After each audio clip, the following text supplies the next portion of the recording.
وہ ترکی کے راستے یونان جانا چاہتے تھے۔ مجھے کسی صاحب نے ایک دلچسپ واقعہ سنایا۔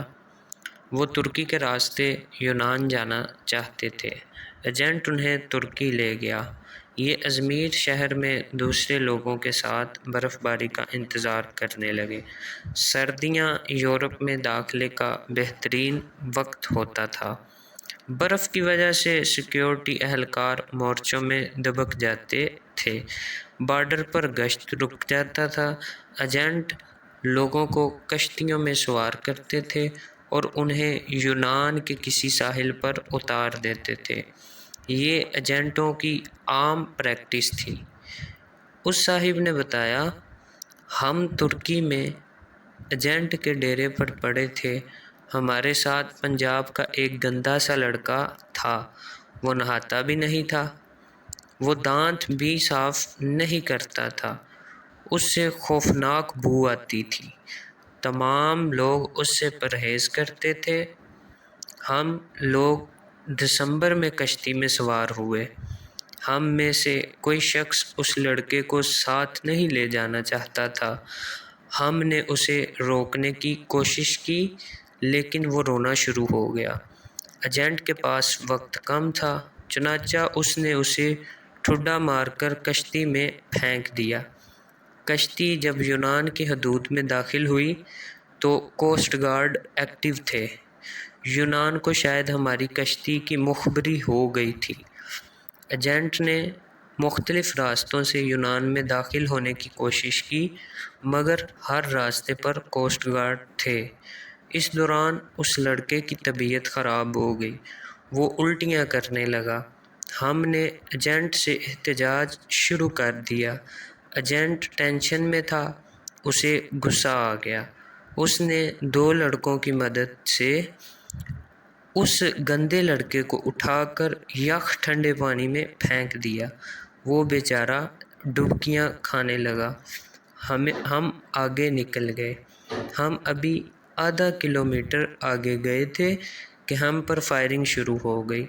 ایجنٹ نے کشتی موڑنے کی کوشش کی۔ کشتی اپنا توازن برقرار نہ رکھ سکی اور وہ پانی میں الٹ گئی۔ ہم سب پانی میں ڈبکیاں کھانے لگے۔ ہم نے خود کو سردی، پانی اور خوف کے حوالے کر دیا۔ جب میری آنکھ کھلی تو میں ہسپتال میں تھا۔ مجھے ہسپتال کے عملے نے بتایا کشتی میں سوار تمام لوگ مر چکے ہیں، صرف 2 لوگ بچے ہیں۔ میں نے دوسرے زندہ شخص کے بارے میں پوچھا۔ ڈاکٹر نے میرے بیڈ کا پردہ ہٹا دیا۔ دوسرے بیڈ پر وہی لڑکا لیٹا تھا جسے ہم نے اپنے ہاتھوں سے سمندر میں پھینکا تھا۔ سمندر کی لہریں اسے دھکیل کر ساحل تک لے آئی تھی۔ مجھے کوسٹ گارڈز نے بچا لیا تھا، جبکہ باقی لوگ گولیوں کا نشانہ بن گئے یا پھر سردی سے ٹھٹر کر مر چکے تھے۔ میں 15 دن ہسپتال رہا۔ میں اس دوران یہ سوچتا رہا، میں کیوں بچ گیا؟ مجھے کوئی جواب نہیں سوجھتا تھا۔ میں جب ہسپتال سے ڈسچارج ہو رہا تھا، مجھے اس وقت یاد آیا میں نے اس لڑکے کو لائف جیکٹ پہنائی تھی۔ ایجنٹ جب اسے پانی میں پھینکنے کے لیے آ رہا تھا تو میں نے فوراً باکس میں سے جیکٹ نکال کر اسے پہنا دی تھی۔ یہ وہ نیکی تھی جس نے مجھے بچا لیا۔ مجھے یوں ہی یہ نیکی یاد آئی۔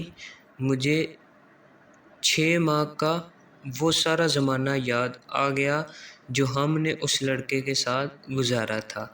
ہم نہ صرف ترکی میں اس کی وجہ سے بچتے رہے بلکہ وہ لڑکا جب تک ہماری کشتی میں موجود رہا، ہم سب لوگ کوسٹ گارڈ سے بھی محفوظ رہے، یخ پانی سے بھی اور موت سے بھی۔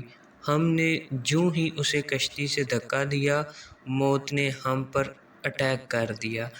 میں نے پولیس سے درخواست کی، میں اپنے ساتھی سے ملنا چاہتا ہوں۔ پولیس اہلکاروں نے بتایا وہ پولیس وین میں تمہارا انتظار کر رہا ہے۔ میں گاڑی میں سوار ہوا اور جاتے ہی اسے گلے سے لگا لیا۔ مجھے اس وقت اس کے جسم سے کسی قسم کی کوئی بو نہیں آ رہی تھی۔